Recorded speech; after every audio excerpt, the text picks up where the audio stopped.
भारतीय सिनेमा, जिसे हम बॉलीवुड भी कहते हैं, इसका इतिहास 100 साल से भी ज्यादा पुराना है। भारतीय सिनेमा दुनिया के सबसे बड़े फिल्मी उद्योगों में से एक माना जाता है, जहां हर साल 2000 से भी ज्यादा फिल्में बनती हैं, जिसमें से कुछ सफल होती हैं और कुछ असफल रहती हैं। आज हम बात करेंगे भारतीय सिनेमा के इतिहास की और जानेंगे कि भारतीय सिनेमा की पहली फिल्म कब बनी थी और इसको किसने बनाया था। 1895 में लूमियर ब्रदर्स ने पेरिस में चलती हुई ट्रेन की पहली फिल्म रिलीज की थी और एक साल बाद ही यानी कि 1896 में इसी फिल्म का पहला शो बम्बई में दिखाया गया। इस शो की एंट्री फीस 1 रुपए थी।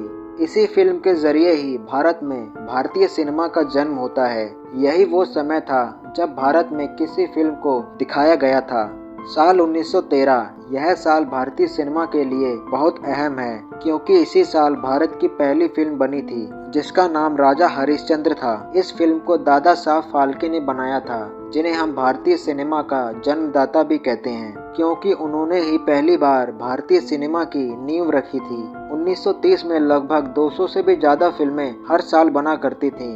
यह वो समय था जब फिल्मों में आवाज नहीं थी, जिन्हें साइलेंट फिल्म भी कहा जाता है। 1931 में भारत की पहली बोलती फिल्म बनी, जिसका नाम आलम आरा था। यह फिल्म अर्देशीर ईरानी द्वारा बनाई गई थी। आलम आरा उस समय की सबसे चर्चित फिल्मों में से एक थी। आलम आरा के बाद कई बोलती फिल्में बनी, जिसमें से कुछ सफल रहीं और कुछ असफल रहीं। 1940 के दशक को भारतीय सिनेमा में स्वर्णिम दौर भी कहा जाता है, क्योंकि इसी दशक में भारत को कई बड़े फिल्मी सितारे मिले, जिनमें राज कपूर, देवानंद, दिलीप कुमार जैसे सितारे शामिल हैं। 1947 में भारत का बंटवारा होता है और फिल्म उद्योग से जुड़े लोग बम्बई आ जाते हैं। आज़ादी के बाद भारतीय सिनेमा की तस्वीर ही बदल गई थी। इस समय तक कैमरे की क्वालिटी भी अच्छी हो चुकी थी, जिससे फिल्में साफ रिकॉर्ड की जा सकती थी। आज़ादी के बाद भारत में कई मशहूर फिल्में बनी, जिसने भारतीय सिनेमा को पूरी तरह से बदल दिया। अंदाज, आन, बरसात, मदर इंडिया, मधुमती, मुगले आजम जैसी मशहूर फिल्में शामिल हैं। 1960 और 70 के दशक में भारतीय सिनेमा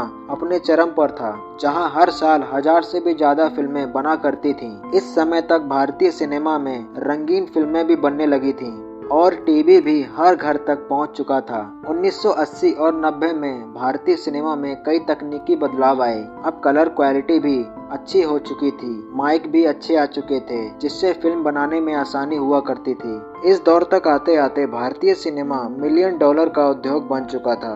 आज के समय में भारतीय सिनेमा हर साल 2000 से भी ज्यादा फिल्में बनाता है, जो कि दुनिया में सबसे ज्यादा है। इन 100 सालों में भारतीय सिनेमा ने कई बदलाव देखे, जो कि आज भी जारी हैं।